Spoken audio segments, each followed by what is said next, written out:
Alright, what up guys, B-Side here, and today I'm bringing you the second edition of my GB MLG breakdown vids, and this is a firing range on Domination.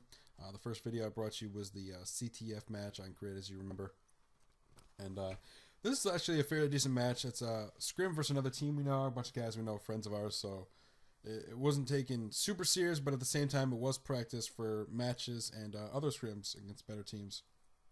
And this is just to work on our teamwork and stuff like that. It's actually our second scrim together, so it was pretty awful. But right here, we're going to freeze frame this so I can show you this pre-grenade spot on firing range. Actually, I messed up on it. It's a fail on my part. I throw it too close and hit the corner of top 10 with the sticky grenade, and I didn't get the kill. Usually, if you get it far enough over, like if you've seen, if I didn't hit the building, it would have dropped right next to that guy that was over there and been an early kill on the pre-nade spot, which really is. That's why you go into scrims and on maps like this to practice grenade throws like that, so you can always make them and always get that spot. And then as you've seen, I was lower sandbags, now with the bottom wood into trailer, and catch this guy right here. And that was the guy that I previously watched dolphin dive over the trailer, so I knew he was over there. I didn't know if he was going to be back trailer or in trailer, and I caught him in trailer. And then right here, I'm going to set up a defensive spot right now. You'll see me here most of the game in trailer. That was my role, was to control trailer, really. And so we had eyes on B, and we had the defense on C, because that's what my team likes to run, is the B and C flag. We protect it there. Sometimes we roll around a top 10, but we do a lot of flanking, and then we have one guy in defense spot on trailer. As you see where I'm at right now. And we just got our fourth guy in. I think he was AFK, so now it's 4-on-4 instead of 3-on-4. And right there, catch the guy on B. It was a defense fail for a little bit. I wasn't paying attention to where he was at, and I was more worried about the guy up on top that I seen up near tower. Now I will have at the end of this game the overview. It won't be in the mini map like last time, and I will put up a map of all the callouts, at least my team's callouts, for firing range, so you guys are well acquainted with those. You know what I'm talking about. I usually put it at the beginning of the match. I probably should have done it here, so you knew what I was talking about, but I felt like putting it at the end this time. Switch it up just a little bit so you guys can see it later on, because the game has been out for a while now, so most people do know the callouts, but if you don't, just a little refresher so you know what I was talking about. Now right there, we cap C, we get the C cap, and we're all going to rush up on B here pretty soon to cap B, because A is going to be going. They're going to be wanting to come back for A. So right here, I think this is where we make the push towards B. We all cap B here for a quick cap. They're going to counter it by taking A back, but for a few, what was it, 2 seconds, we have the 3 cap. Now, the 3 cap on this map, it's tough to handle at times because the spawns are pretty sporadic, and if you can't control the spawns or don't know all the spawns, I wouldn't suggest a 3 cap. I would suggest just keeping the B and C flag for the 2 cap, because you can set up your defensive position in tin, even though I personally don't like tin because I think you're too exposed at times, especially in tin.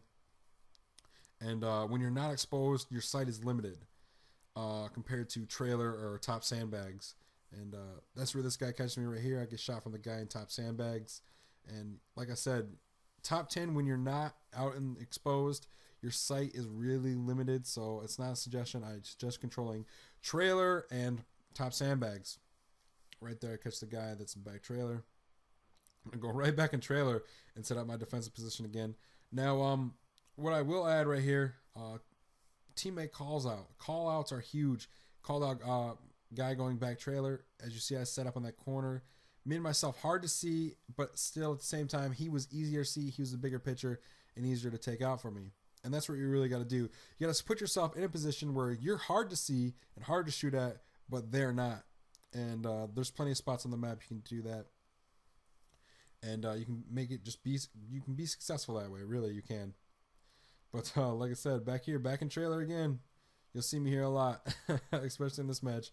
I usually don't control. I'm not usually a defensive player, I should say.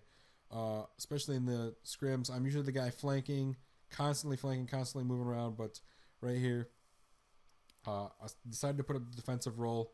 We wanted to switch it up, try new things, and see how we played here. And we did do pretty decent. We did win the match, but at the same time, we were putting people in different roles to see how they played. Now right here, I like to point that out. That guy pre-fired. That's why he was shooting at nothing.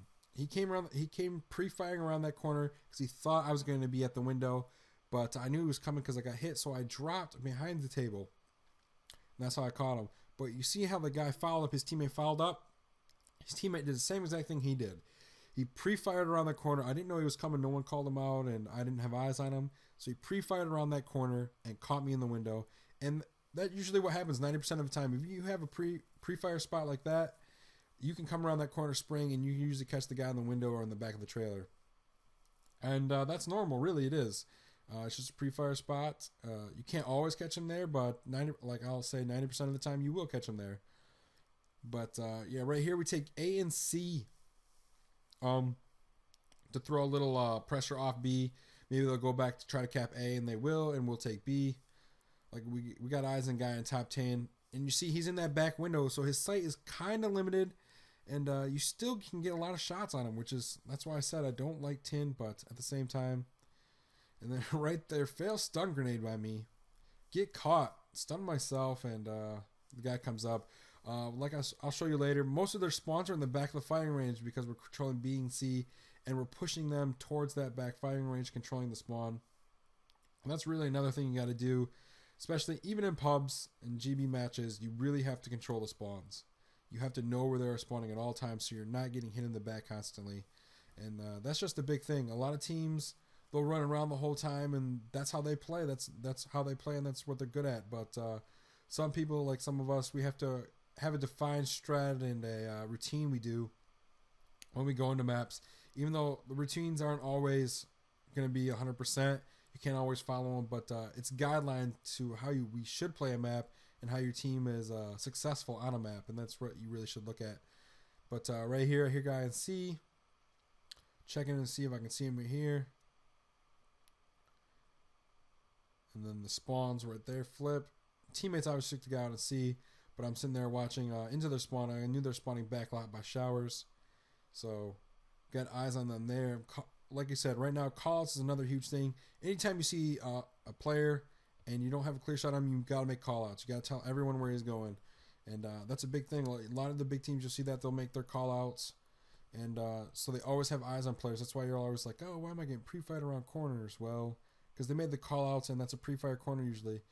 But right there, heard the teammate get taken out at C, so I came around, and that's why trailer's amazing spot, really. You have eyes on B, a lot of the middle of the map, that side of the map, near backwood, into that main spawn right there. And then also you can come around, wrap around, and take off anyone off C who's trying to take it or contest it. And right there, I get caught in the back. But as you've seen, the game's almost over, so we are playing a little bit more aggressive. We're not going to our defensive spots. We're just running around now because we know we're not going to get triple capped. We're confident enough we're not. But right here, I go back to trailer, watch the mid, watching that side,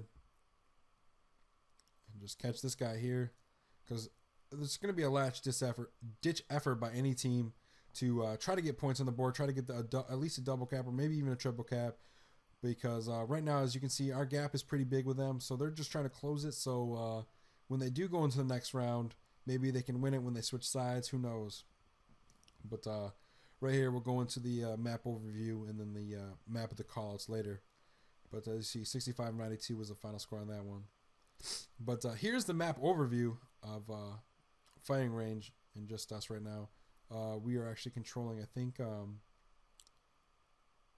it's C right now and A, or maybe it's it's A and we'll control A and B here, and then we'll switch it to B and C here pretty soon.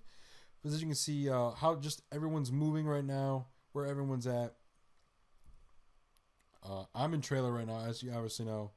They got the guy in B. I'm going to take him off pretty soon. We got two of our guys over at A. As you can see that. Then they take out those guys, taking out quick kills. And then we spawn back trailer. See, I'm still in trailer. We're going to move up here, trying to make a push for B. But as you see, they all spawn either back by jeeps or firing range. So if you know the spawns, and it's pretty predictable, especially where you're at on the map, you can really lock them out and then lock them down so you can cap and take people off the board, because there is a respawn timer in MLG variant in GB, so it is easier on that aspect that they're not respawning instantly. You see right there where this is where we take C. We got A, and then we're all gonna push for B here pretty soon. But as you can see, they're all firing. They're all spawning back firing range and jeeps again. So we know where we're at. We know where to throw our grenades. We know where to aim down sights. Like I said in the trailer, like we were. And I think this is where we make a push for B. We all come up. Yep, we're all making the push for B. Take it real quick. 3 of us. Easy cap. They got 1 guy in A, actually, who takes it right after we come up here. So right now we're controlling C and B, and this is ideal for our team. And really for most teams. Most teams like to control B and C. But as you see, me and trailer, we got a guy in top 10. And then the 2 guys spawn back from by Jeeps and CDOM. And they'll move up right there and control that. And they're always trying to flank. See how he's always trying to flank? They're always trying to flank at the position they're at. Because we're making calls, tell them where they're at. And we really catch them off guard there. And that's what you really need to do when you're playing matches like this. But yes, and then here's the call-out maps. As you can see, these are all the call-outs for firing range. The game's been out long enough that most people know these, but these are the call-outs my team uses, so you can associate what I said in the commentary, in the breakdown about the call-outs here. Usually I put this at the beginning, but I'm going to save it for the end now. Same with the overview. Usually I put that as the mini-map, but now I'm going to put it as just the main huge overview of the game, as you can see. But yeah, that is it from me. I hope you guys got something out of this breakdown. I hope you guys take from it, learn something from it. If anything, just maybe where the spawns are in firing range, call-outs maybe, and just maybe little ideas for strategies on how you want to play in your upcoming matches or scrims. And that's it from me. Thank you guys for watching. Do my little spiel every time. Comment, rate, subscribe. And I hope you enjoyed. I'm out of here. Peace.